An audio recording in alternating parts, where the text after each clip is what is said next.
কেন আমরা তো নদীর ঘাটে দেখি তো জানেন হরে কৃষ্ণ ধরার চেষ্টা করলাম ওই মেলা ললিতা শাখা চন্দ্রাবলী এরা যেমন ভাবে নাম নেয় আর রাধিকা যেমন ভাবে নাম নেয় সেইটাই আমার ব্যবধান বেশি যাচ্ছে কথাটা বুঝলাম নাই ললিতা শাখা ঘাটের পাল্লা এসে পাইছি ওইটা 12 মাসে 13 ফুল ফোটে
রাধিকা নিজের যে মানে পোশাক দিলেন গহনা দিলেন সম্পূর্ণ নিয়ত করছে যে এরা সম্পূর্ণ গহনা বদলে হাসি দেবো যে কৃষ্ণের জন্য আমি সাজি যে কৃষ্ণ আমার নাই তা আমার এই গহনা দিয়ে আমার কি লাভ আছে আমি এই গহনা করবো না এমন সময় দেয়া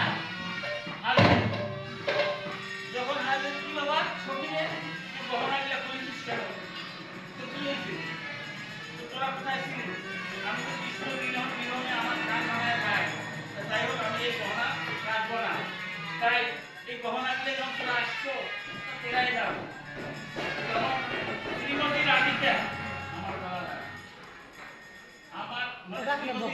নলিতা রসাকা চন্দ্রাকে বলতেছে এই গহনাকে তোরা নাও, এই গহনা আমার কোনো দরকার নাই, আমারে গহনা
প্রেম প্রান্তে যমুনার জলে।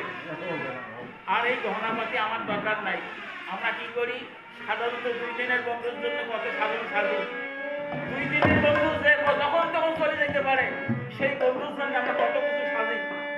আজ যে কৃষ্ণ পরম বন্ধু, তার জন্য আমরা কখনো তিলক দিতে ভুল করি, কখনো মালা দিতে ভুল করি, কখনো আমরা সন্ধ্যা দিতে ভুল করি। আমাদের কর্মের মধ্যে ভুল, আর আমরা ভগবানকে দোষী।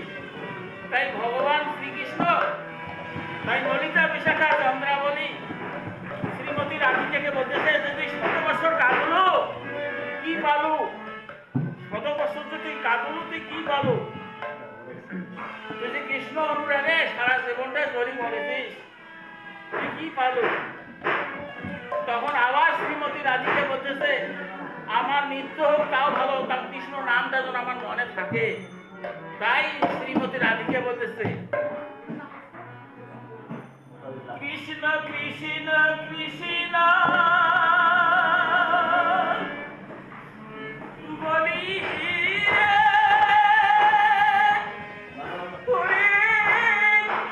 সখী ওই না প্রাঞ্জয় চলে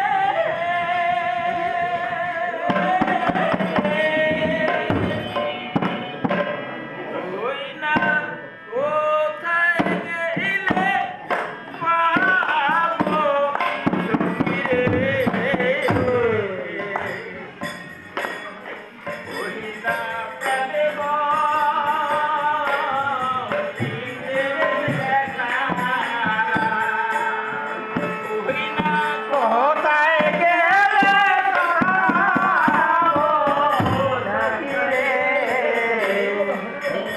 না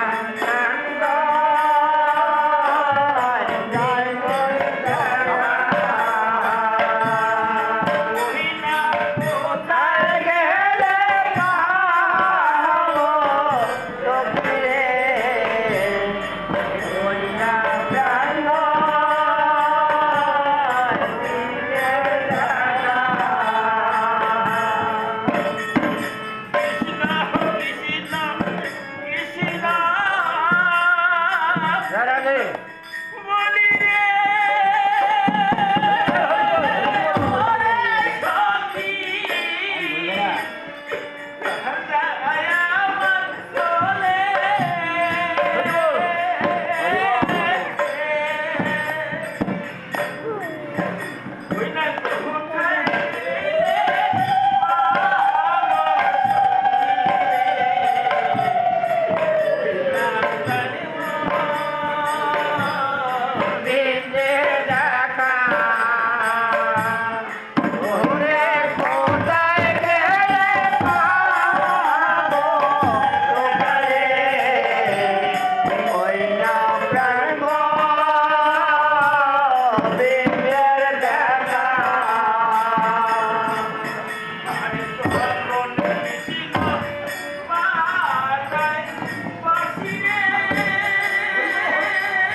ভাসাবেন না, ভাসেও দিবেন না, আমার তমাল কাছে বান্ধি রাখবেন। তখন সবার মনে প্রশ্ন জাগলো যে মানুষ তো মারা গেলে হয়তো পুড়ি ফেলা হয়, নাহলে ভাসে দেওয়া হয়। শ্রীমতী রাধিকা কেন বলতেছে যে আমাকে আবার পড়েনও না, ভাসেও দেন না, আমার তমাল কাছে বান্ধি রাখেন? এটার কারণ কি? রাধিকের কারণ কি? রাধিকা বলতেছে যে আমি কৃষ্ণ সেবা দিতে পারিলাম না। শ্রীমতী রাধিকার মতন ভক্ত 100 বছর কাটার পরও লাস্টে বললো যে আমি কৃষ্ণ সেবা দিতে পারিলাম না, তাই আমি অসমাপ্ত সেবাটা যেন আমার মৃত্যু দেহর মধ্য দিয়া হয়ে যায়। কিভাবে হইবে? যে আমার দেহটা, মৃত্যু দেহটা যদি তোমার কাছে বেঁধে রাখো, এই পচা দেহটা তোমার কাছে কতদিন থাকবে? এটা হয়তো পচিয়ে মাংস যখন পচে যাবে, মাংস পচে গেলে পরে গাছের নিচে পড়বে, গাছের নিচে পড়লে পরে ওই গাছের আশেপাশের মাটিগুলো উর্বর হয়ে যাবে। উর্বর হলে পরে সেখানে কচি কচি ঘাস হবে, কচি কচি ঘাস হলে পরে ওই ঘাস মাছ যশোদাতে ধবলি সাবলি কবলি যে ধেনুগুলো পোষে, সেই ধেনুগুলো আসে এই ঘাসগুলো খাইবে। ওই ঘাসগুলো খাইলে পরে গাভীর স্তনে দুধ বেশি হবে, আর ওই দুধ দহন করবে মা যশোদা। মা যশোদা বলিয়া ক্ষীর ননি বিভিন্ন মিষ্টি মন্ডা বানায় আমার গোবিন্দ বদনে দিবে। তাহলে আমার মৃত্যু দেহটাও কোনো গোবিন্দ সেবা হবে। জয় জয় রাধা।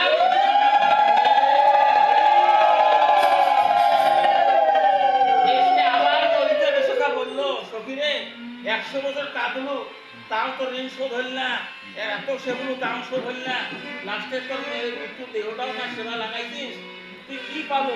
তোর এত কলঙ্ক সমাজে, তোকে মানুষ নেবে, আর তুই এলাম কৃষ্ণের কথায় ইয়ে করিস।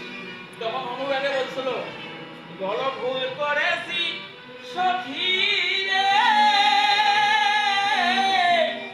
আমি কৃষ্ণ ভালোবেসে, ওই না কৃষ্ণ কলঙ্কিনী সখী রে, আমায় নহর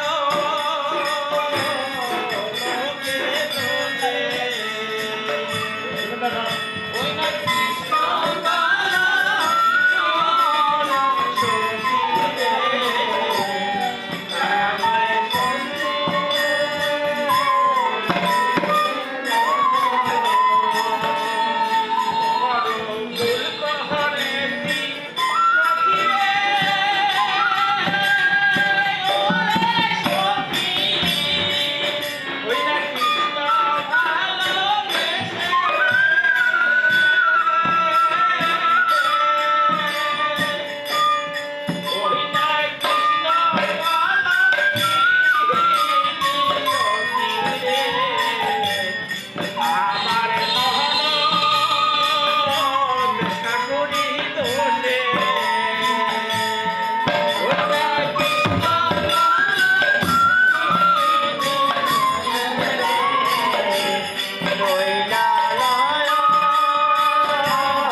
तो शेयर हो ले आरो जरिए